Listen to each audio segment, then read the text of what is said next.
Everyone, আসসালামু আলাইকুম। Recipes by momos মম চ্যানেলে সবাইকে স্বাগত জানাচ্ছি আরও একটি নতুন ভিডিও নিয়ে। আজকে আমি আপনাদের সঙ্গে শেয়ার করব নান রুটি কীভাবে বানানো যায়। চলুন তাহলে কথা না বাড়িয়ে চলে যাওয়া যাক মূল রেসিপিতে। আজকে আমি নান রুটি বানানোর জন্য নিয়ে নিচ্ছি 3 কাপ পরিমাণে আটা। আপনারা চাইলে আটার পরিবর্তে ময়দাও ব্যবহার করতে পারেন, কারণ আটার থেকে ময়দার নান রুটিটি বানালেই বেশি ভালো লাগে। নিয়ে নিচ্ছি 3 কাপ আটার জন্য 1 চামচ ইস্ট। 1 চামচের বেশি নেওয়া যাবে না, কারণ বেশি নিলে ইস্টের গন্ধে নান রুটিটি খাওয়া যাবে না। দিয়ে দিচ্ছি স্বাদ মতো কিছুটা লবণ।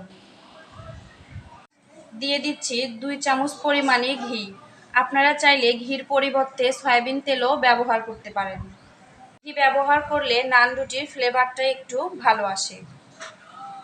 দিয়ে দিচ্ছি 2.5 চামচ চিনি। আপনারা যে যেমন মিষ্টি খেতে পছন্দ করেন সেই অনুযায়ী চিনি দিয়ে দিবেন। দিয়ে দিচ্ছি হালকা কুসুম তরল দুধ। আপনারা চাইলে দুধের পরিবর্তে হালকা কুসুম গরম পানিও ব্যবহার করতে পারেন। দুধটা এমন হবে যা আপনি আঙ্গুলে ধরে রাখতে পারবেন। এবার ভালোভাবে আমি ডোটা মিশিয়ে নেব।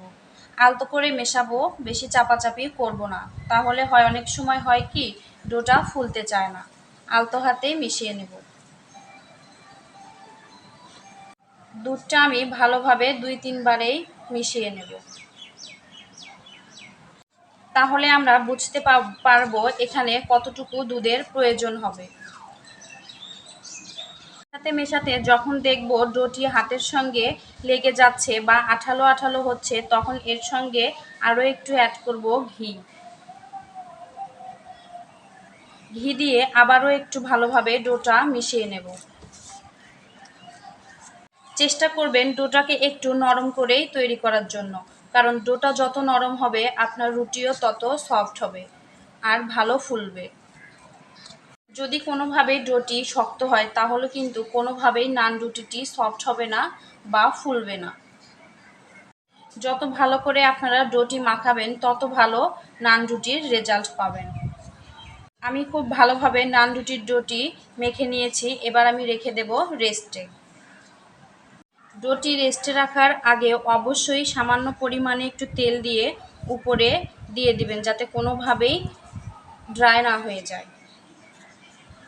এবার আমি এই ডোটিকে রেস্টে রেখে দেব 1 ঘন্টা, বা যতক্ষণ পর্যন্ত এই ডোটি ভালোভাবে না ফোলে ততক্ষণ পর্যন্তই রেস্টে রেখে দেব।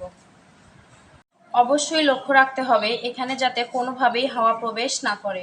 হাওয়া প্রবেশ করলে কোনোভাবেই নান রুটিটি ফুলবে না। চলে আসলাম 1 ঘন্টা পরে। দেখুন এভরিওয়ান, 1 ঘন্টার মাঝে আমার নান রুটির ডোটি কত সুন্দরভাবে ফুলে গেছে। এবার আমি ভিতরের বাতাসগুলো বের করে দিব। দেখুন এভরিওয়ান, আমার ডোটি কত সুন্দর সফট হয়েছে। আবারও আমি ভালোভাবে একটু মাখিয়ে নেব। ডোটি আমি খুব ভালোভাবেই মেখে নিয়েছি। এখানে আমি 3 কাপ আটা দিয়ে আমি 6টি নান রুটি বানিয়ে নেব। আপনাদের নিজেদের পছন্দ অনুযায়ী লেচি কেটে নেবেন। আমি ঠিক এই সাইজের করে নিয়েছি। আপনারা চাইলে এর থেকে বড় বা ছোট করেও নিতে পারেন। চলুন তাহলে আমি দেখাই কিভাবে বেলতে হবে। আপনাদের সুবিধার্থে আমি দেখাচ্ছি। এখানে নিয়েছি আমি একটা লেচি। লেচিটা খুব ভালোভাবে ঘুরিয়ে ঘুরিয়ে সমান করে নিয়ে নেবেন। দিয়ে দিচ্ছি সামান্য কিছুটা আটা। আটা দিয়ে বেললে আর কি অনেক সুন্দরভাবেই করে নেওয়া যায়। আস্তে আস্তে এইভাবে ঘুরিয়ে ঘুরিয়েই বানিয়ে নেবেন। দেখুন এভরিওয়ান, আমি এই নান রুটির কাওয়াটি ঠিক এভাবেই বেলে নিয়েছি, যা খুব বেশি মোটাও না আর খুব বেশি পাতলাও না। আপনারাও ঠিক এভাবেই করে নেবেন। এবার ভাজার জন্য প্যানটি খুব বেশি গরম করে নেবেন না। গরম করে নিলে অপর পাশটি পুড়ে যাওয়ার সম্ভাবনা থাকে। আঁচটা রাখতে হবে মিডিয়াম টু লো। রুটিটি যখন উল্টিয়ে দেব তখন খেয়াল রাখতে হবে নিচের পাশটি যেন কোনোভাবেই পুড়ে না যায়। এই নান রুটিটি ঢাকা দিয়ে দেব। প্রায় 4 থেকে 5 সেকেন্ড পরে আমি আবার দেখে নেব, উল্টিয়ে দেব।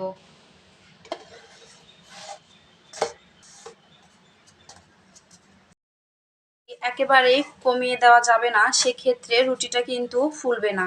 এভাবেই রুটিটি ঘুরিয়ে ঘুরিয়ে আমরা ভেজে নেব। দেখুন এভরিওয়ান, আমার রুটিটি কিন্তু ফোলা শুরু করেছে।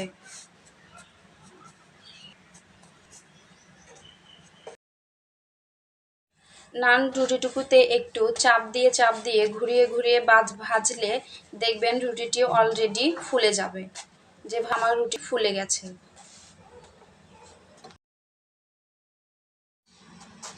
এবার আমি রুটিটিকে উঠিয়ে নেব। আপনাদের সুবিধার্থে আমি আরও একটি রুটি ভেজে দেখাচ্ছি। হবে চুলার আঁচটা যেন মিডিয়াম টু লো আঁচেই থাকে।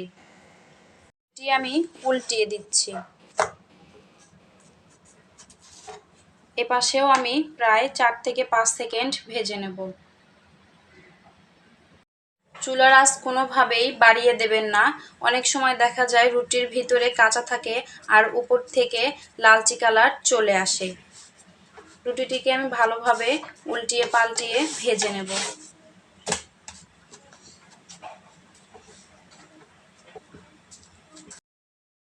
দেখুন এভরিওয়ান, আমার রুটিটি কিভাবে আস্তে আস্তে ফুলে যাচ্ছে।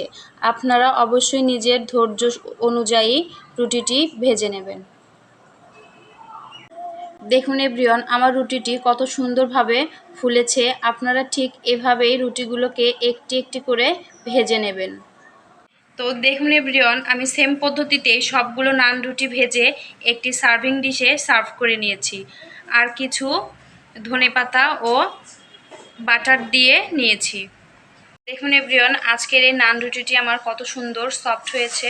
আপনারা চাইলে যে কোনোভাবেই ভাজ করতে পারেন। দেখুন কত সফট হয়েছে।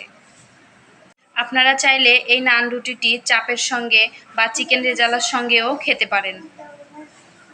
তো এভরিওয়ান, আজকের ভিডিওটি আপনাদের কাছে কেমন লেগেছে তা অবশ্যই আমাকে কমেন্টস করে জানাবেন।